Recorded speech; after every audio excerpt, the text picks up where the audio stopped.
A glass of wine, eh? Not hitting the road afterwards, I hope. Marvellous. Now, here's your microphone, Pete. There we are. Marvellous, Pete. Before we begin this trial, is there anything else you feel might be material to your defence? Oh yeah, I have sweaty feet. Sweaty feet. Oh, Pete, this elevates things quite considerably. I'm going to make this a charge of creating an environmental hazard. Yes. The leaving of toxic waste around food preparation areas. I think, yes, we've heard quite enough from you. Perhaps you would like to open counsel for the prosecution. Don't you want to swear him in first? Oh, you're quite right, I do. Why not? Why not? Let's... Otherwise he might lie to me. Yes, this is a disreputable criminal type. You've got two options for swearing in, Pete. You've got, are you turning into your dad? Or the Spells Bible. What do you reckon? Turning as my dad, please. Very well. Place your hand on this book and say a naughty word. Wanker. Dear children in the audience, Your Honour, if I might have a moment to speak with my child. The word you've just heard, children, is Latin, judicial Latin. He's a banker. Did you say banker? Yes, He's an investor, same he's a word. banker, yes. If I may have to speak to my client for a Certainly, certainly. Not that naughty, you moron. It's the high pressure of the court. Yes, yes, it is a high-pressure environment, as are roads. All right, marvellous. On we go with the trial, on we go. So I feel like we really need to hear from the victims because we've heard a lot about Reckless Pete, haven't we? Because I think I would put it to the jury, and that is you guys, that Pete's quite reckless about a lot of things. He strikes me as somebody who wants all his own way all the time. He wants to go at the speeds that he wants to go. He doesn't care for the law. Lawless Pete is who we need to speak to. So yeah, you've already confessed having sweaty feet. That is on the record already. How has this affected you? I feel like I'm looking for some character witnesses. Does anybody here know Pete? Right. Okay. I'm gonna call a witness, Your Honour. I would like to speak to you. You look particularly traumatised by the smelly socks that have been strewn around your hide. Could you describe the smell of these socks for me?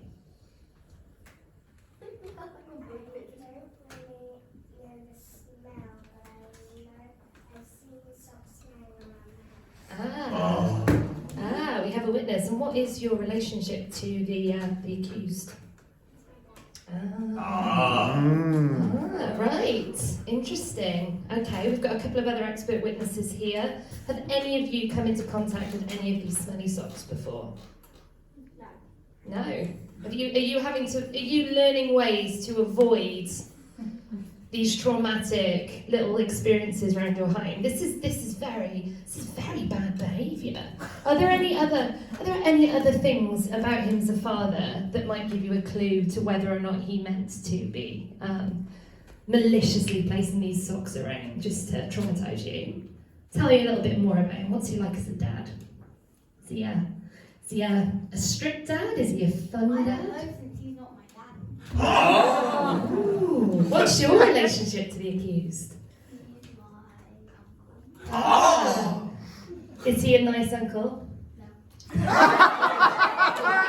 the court reports state that Pete is not a nice uncle. Speedy Reckless Pete, bad Uncle Pete. How is he at buying birthday presents? Is he good? Are they good presents? Yeah. Why don't you like Uncle Pete then? Oh, damning! Oh, see, that's almost a punishment in itself for Pete, isn't it? The psychological toll this is taking on his family, affecting how much they care about him. You used to be great Uncle Pete, buyer of presents. Now, just a man leaving smelly socks around the house. Now, there's another expert witness dying to be spoken to over here. What's your relationship to Stinky Pete? He's my dad. Have you come into contact with these socks at all? Have you- Yes. Do you ever pick them up? No. Are you scared to touch them? A little bit?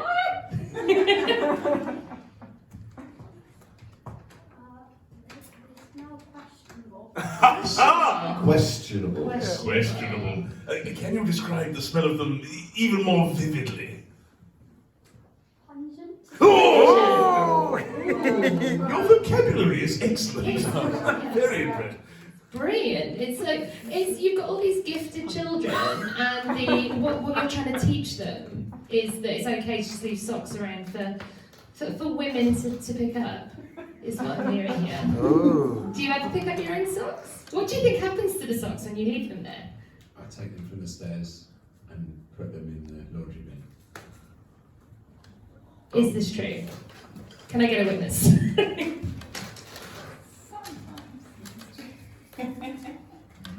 So you do. Even they're more than 24 hours. Come on.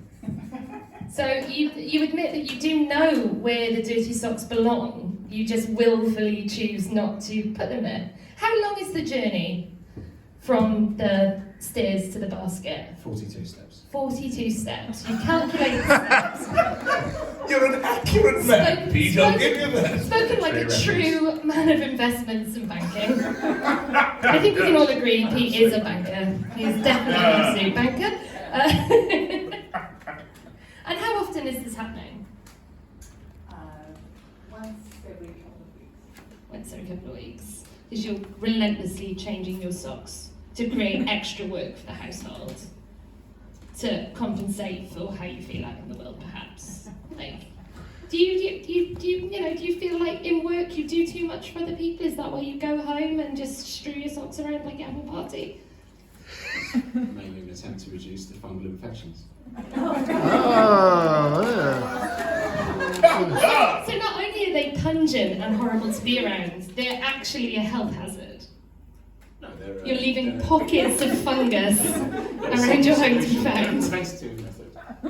What's the most surprising place you found a sock? In the washing bin. You're the defence. Thanks. Can I have a word with my That's what the word is. Well, I put it to the jury that Speedy Wreckers Pete is taking several tiny, dirty process in the form of socks every couple of weeks just to feel alive, because maybe he's not happy in work and he's acting out at home. So I think Pete is absolutely guilty of the crime of maliciously leaving socks around and what's the charge there? Environmental terrorism. Environmental terrorists. You must find this man guilty. Absolutely must. A round of applause for our prosecuting counsel!